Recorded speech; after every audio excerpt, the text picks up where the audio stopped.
to the young people out there who, in my past life, I worked with in so many platforms. The shops that are being looted could easily be your parents' shop.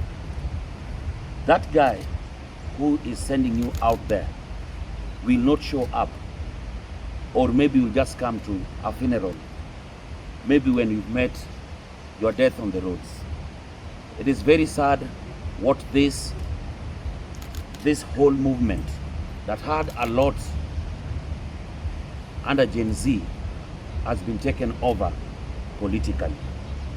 Tomorrow, SABA should be a day for the young people to sit back and reflect and ask themselves, what is our main agenda? As you can see, politics has already started, campaigns are on, and your voice needs to be part of the next general election.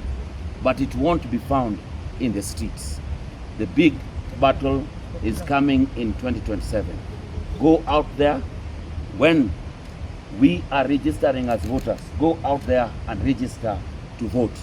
That is where the main battle will be. It will not be found in the streets, it will be found in the ballots. And I want to ask you to come out and support the president with everything that he's doing right now. You can see how much economic empowerment that is going around through even our deputy president and the teams that are going to the villages there to meet our people and ask them what they want, what they need, and it is actually being done. Sit back tomorrow, call your leadership, start having an agenda about this movement. Only then will your voice that is already loud enough will also be heard in 2027.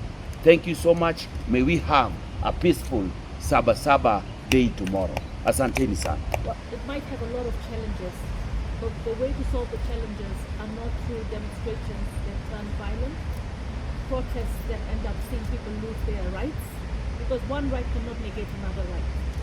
Now, I have trended the whole of this week because of the public order bill. I want people to know that I meant that bill for the good of this nation, not to deter or curtail rights. In 2017, as your woman rep, I saw 97 dead, young dead people. And as ODM, we made sure that each and every one of them was buried with dignity. But we could never replace the lives of those that have been lost. So for me, I want to say to all those that think hashtags are the way to go, and they're taking advantage of our youth and the situations that they find themselves in. Those hashtags are not going to give jobs. Those hashtags are actually destroying jobs. So what I want to say is give the president and give the Right Honorable Raila Odinga and any leader of like mind a chance to solve the problems that we want to solve for this country. Going on the streets every week, all right, is actually, it's good if it's peaceful. And I pray that tomorrow will be peaceful. For those that will exercise their rights tomorrow, right? The headlines that are trying to steer more division, right? Which I've called the media out for that, right? Are not going to help this country. I know that there's also, from the messages that I've gotten, I know that there's a lot of people that are funding these kind of movements in our country from outside.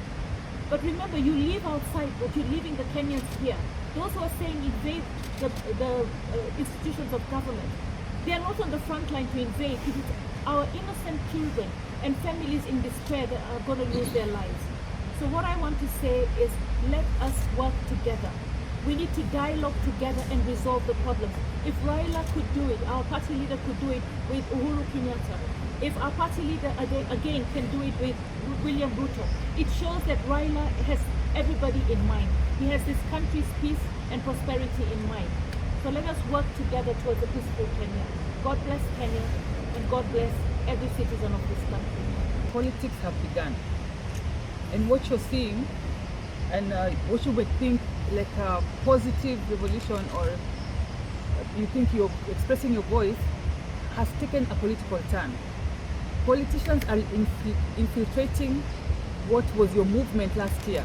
It no longer has a Gen Z face. It no longer has a youth face of this country. It is a competition that has all the political connotation in it.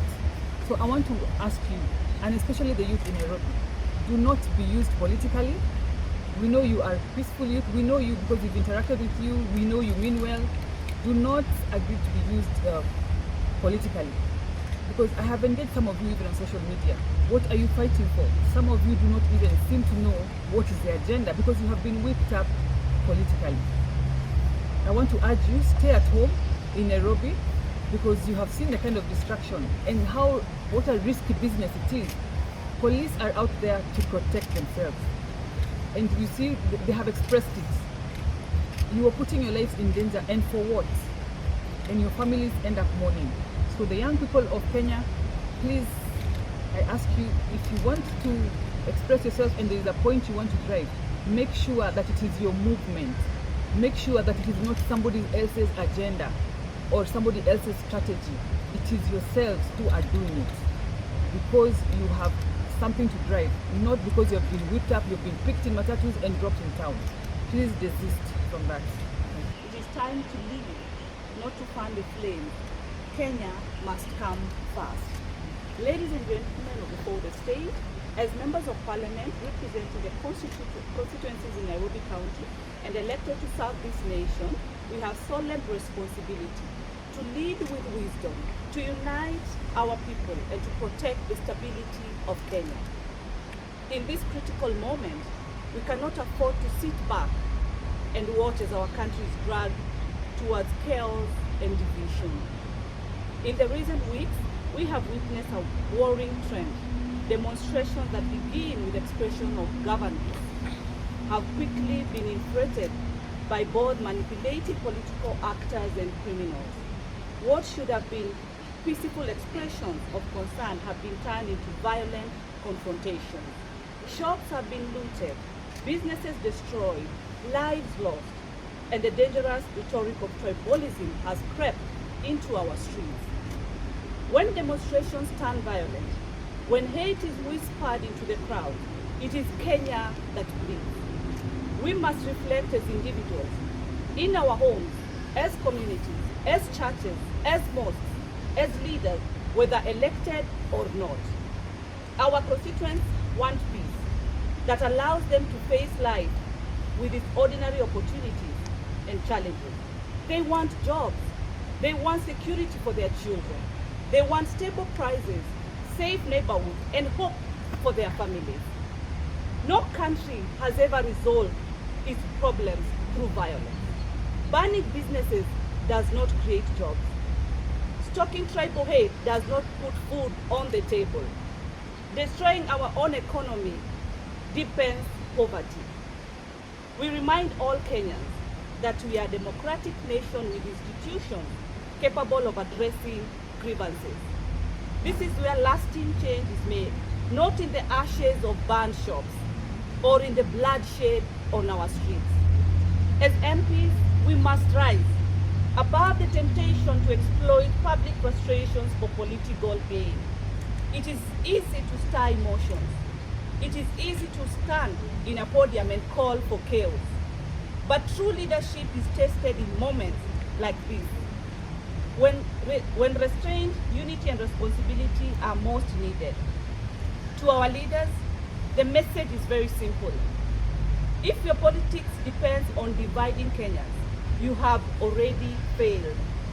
If your strategy is to ignite tribal hate, you have no place in leadership.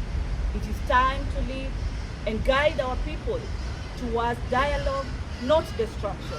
It is time to remember that Kenya comes first always. Thank you. Sisi kama viongozi tungetaka kuwaomba vijana wetu, madada zetu, mandugu zetu, kana kwamba hii ni nchi yetu, hatuna nchi nyingine. Tungetaka kusema ya kwamba suluhisho ni tuje sisi wote kwa meza, viongozi wa tabaka mbalimbali, viongozi wa makanisa, viongozi wa vyuo vikuu, viongozi wa wanabiashara pia, na viongozi ambao waliochaguliwa wakiongozwa na kiongozi wetu rais.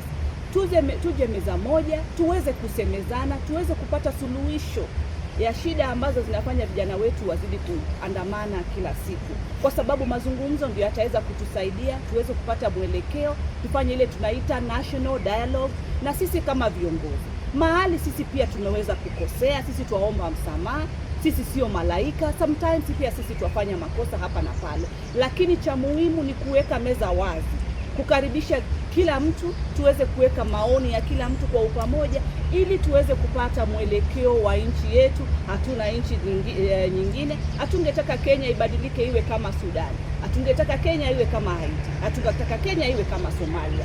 Kenya ni nchi yetu ambayo tunaipenda. Ningehimiza vijana wetu tuweze kukubali, tuweze kufanya mazungumzo zaidi, na Mungu awabariki. Tumekuja kwa kuweka message yetu moja ya kwamba kesho tunahitaji amani katika mji wetu wa Nairobi, na kusema na kuomba serikali kesho wajaribu sana waweze kutunza mali za wafanyi biashara. Hatungetaka kuona biashara ya mtu wote inaumizwa kwa sababu ya maandamano. Wale wanaandamana waandamane, lakini waandamane kwa njia ya amani. Sisi kama viongozi tumekuwa tunahubiri amani na tunaendelea kuhubiri amani. Katika statement ambayo imesomwa na seneta wetu, amesema kwamba sisi kama wanasiasa tunahitaji kuongea na watu wetu wa mitaa zile tunawakilisha, zile constituency tunawakilisha, ya kwamba kesho tunahitaji amani katika jimbo na nchi letu ya Kenya. Nataka kusema kwamba hakuna mtu yote anazuiliwa kufanya mambo yake ndani ya kisheria, lakini kama unakubaliwa kufanya mambo yako ndani ya kisheria, na wewe pia wajibike kuona kwamba hauinterfere na mali za wafanyabiashara. Hao wafanyabiashara wamechukua loans, wamepanga mambo zao ili wasaidie jamii zao katika mahali wanatoka, na tutakuwa ni vibaya sana ya kwamba kuna watu wanaingia katika hizi maandamano kuharibu pia amani ya Wakenya. Hakuna Kenya nyingine tutakimbilia kama si ambaye tuko sisi. Ni Wakenya, tutabaki Wakenya, na lazima sisi kama Wakenya tujipende. Tusipojipenda tutachoma nchi yetu, na kuchoma nchi yetu ni mara moja, kuijenga tena itakuwa ni ngumu. So tunahitaji kesho polisi wajibuke kwa kwamba kuchunga mali ya wafanyabiashara na kuona kwamba kila mtu ameandamana kwa njia ambayo inatakikana kwa saa zile zimewekwa kikatiba, na wamalize waende nyumbani. Sisi kama viongozi tumekuja hapa kusema kwamba tunahitaji amani Kenya yetu, na pia tunasema kwamba tuna support our broad based government, kwa sababu hiyo ndio imeleta Wakenya pamoja katika jimbo letu la Kenya na majimbo zote za Kenya. Hiyo broad based government tunaendelea kufanya kazi pamoja kuona maendeleo ya wananchi, maendeleo ya watu mitaani, mashule zetu, zile biashara zetu za vijana, maendeleo ya vijana wa mama inaendelea. Nataka kumshukuru our president kwa sababu hako kwa mstari wa mbele kuona kwamba tunapata hayo maendeleo kupitia broad based government.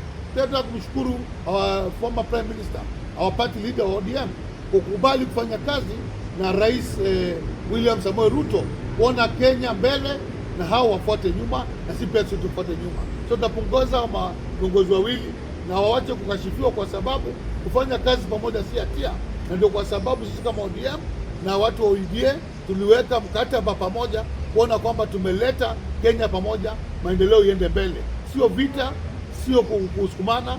Tunataka kuona kwamba maendeleo ile inapatikana ikiweko. Nikimalizia kwa viongozi wetu wawili, Mheshimiwa Rais na mwenzake Raila Amolo Odinga, tunawapatia nguvu waendelee kushikana kwenda kusukuma Kenya mbele, ya kwamba Kenya ipate maendeleo ambayo inatakana ipatikane. Hata nimeona viongozi wengine wakikashifu sana Raila ya kwamba amefanya hivi, wawachana Raila afanye kazi yake. Raila ni party leader wetu na lazima pia heshimiwe.